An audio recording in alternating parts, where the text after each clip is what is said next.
आध्यात्मिक कहानियां। नमस्कार दोस्तों, स्वागत है आप सभी का एक बार फिर से आपके अपने पसंदीदा YouTube चैनल आध्यात्मिक कहानियों में। दोस्तों, अब तक आपने सुना रामायण कथा का आरण्य भाग का पहली कहानी, जिसका शीर्षक था दंडक वन में विराट वध। आगे की कहानी शुरू करते हैं। महर्षि शरभंग। दोस्तों, कहानी शुरू करने से पहले मैं आपसे जानना चाहती हूँ कि क्या आप अपनी जिंदगी में कुछ नया सीखना चाहते हैं? अगर हाँ, तो आप मेरे चैनल आध्यात्मिक कहानियों को तुरंत सब्सक्राइब कर लें, क्योंकि इस चैनल द्वारा मैं आप तक ऐसी धार्मिक और पौराणिक कहानी कथाएं सुनाती रहती हूँ। चलिए दोस्तों, कहानी शुरू करते हैं। महर्षि शरभंग की कहानी।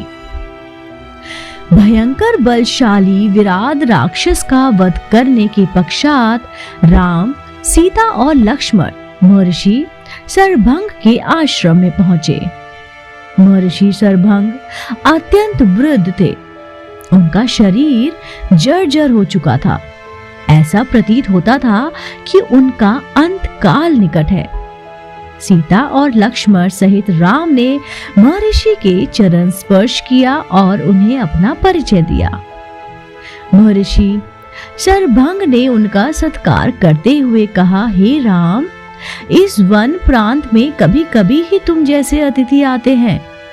अपना शरीर त्याग करने के पहले मैं तुम्हारे दर्शन करना चाहता था, इसलिए तुम्हारी ही प्रतीक्षा में मैंने अब तक अपना शरीर नहीं त्यागा था। अब तुम्हारे दर्शन हो गए हैं, इसलिए मैं इस नश्वर और जर्जर शरीर का परित्याग कर ब्रह्मलोक में जाऊंगा। मेरे शरीर त्याग करने के बाद तुम इस वन में निवास करने वाले महामुनि सुतीक्षण के पास चले जाना। वे ही तुम्हारा कल्याण करेंगे। इतना कहकर महर्षि ने विविधित अग्नि की स्थापना करके उसमें प्रज्वलित किया और घी की आहुति देकर मंत्रोच्चार करते हुए स्वयं अपने शरीर को अग्नि को समर्पित करके ब्रह्मलोक को गमन किया। महामुनि शरभंग के ब्रह्मलोक गमन के पश्चात आश्रम की निकटवर्ती कुटियाओं में निवास करने वाले ऋषि मुनियों ने वहां आकर रामचंद्र से प्रार्थना की, हे राघव, क्षत्रिय नरेश होने के नाते हम लोगों की रक्षा करना आपका कर्तव्य है। जो हमारी रक्षा करता है उसे भी हमारी तपस्या के चौथाई भाग का फल प्राप्त होता है। किंतु दुख की बात यह है कि आप जैसा धर्मात्मा राजाओं के होते हुए भी राक्षस जन हमें अनाथों की तरह सताते हैं और हमारी हत्या कर देते हैं। इन राक्षसों ने पंपा नदी और मंदाकिनी नदियों के क्षेत्रों तथा चित्रकूट पर्वत में भयानक उपद्रव मचा रखा है। उनके उपद्रव के कारण तपस्वियों के लिए तपस्या करना ही नहीं, जीना भी दुश्वार हो चुका है। ये समाधिस्थ तपस्वियों को मृत्यु के मुख में पहुंचा देते हैं, इसलिए हम आपकी शरण में आए हैं।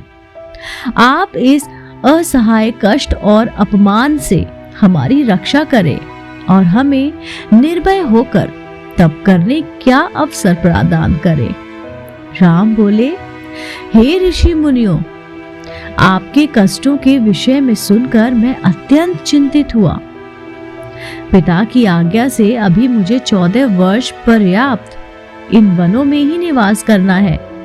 आप लोगों के रक्षार्थ में इस अवधि में राक्षसों का चुन चुन कर नाश करना चाहता हूँ।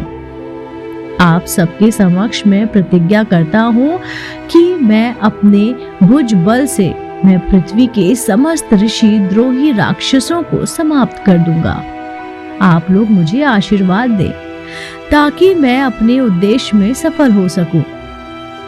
इस प्रकार से उन्हें धैर्य बंधा और राक्षसों के विनाश की प्रतिज्ञा कर रामचंद्र, सीता और लक्ष्मण के साथ मुनि सुतीक्षण के आश्रम में आए। उन्होंने अत्यंत वृद्ध महात्मा सुतीक्षण के चरण स्पर्श किए और उन्हें अपना परिचय दिया। राम का परिचय पाकर महर्षि अत्यंत प्रसन्न हुए। उन्होंने तीनों को समुचित आसन दिया, उनका कुछ लक्षेप पूछा तथा फल आदि से उनका सत्कार किया। वार्तालाप करते करते सूर्यास्त की बेला आ पहुंची। तब उन सब ने एक साथ बैठकर संध्या उपासना की और रात्रि विश्राम भी उनके आश्रम में ही किया। प्रातःकाल राम बोले, हे मुनिवर, हमारे हृदय में दंडक वन में निवास करने वाले ऋषि मुनियों के दर्शन करने की उत्कृष्ट अभिलाषा है। हमने सुना है कि यहाँ ऐसे अनेक ऋषि मुनि हैं जो सहस्त्रों वर्षा के केवल फलाहार करके तपस्या करते हुए सिद्धि को प्राप्त कर चुके हैं। ऐसे महान आत्माओं के दर्शनों से जन जन्मांतर के पाप कष्ट हो जाते हैं। इसलिए आप हमें जाने की आज्ञा दीजिए। महर्षि सुतीक्षण ने आशीर्वाद देकर प्रेम पूर्वक उन्हें विदा करते हुए कहा, हे राम, तुम्हारा मार्ग मंगलमय हो। वास्तव में यहाँ के तपस्वी असीम ज्ञान और भक्ति के भंडार हैं। तुम अवश्य उनके दर्शन करो। इस वन का वातावरण भी तुम्हारे सर्वदा अनुकूल है। इसमें तुम लोग भ्रमण करके अपने वनवास काल को सार्थक करो। दोस्तों, उम्मीद करती हूँ आपको मेरे द्वारा सुनाई गई कहानी महर्षि शरभंग की कथा पसंद आई होगी।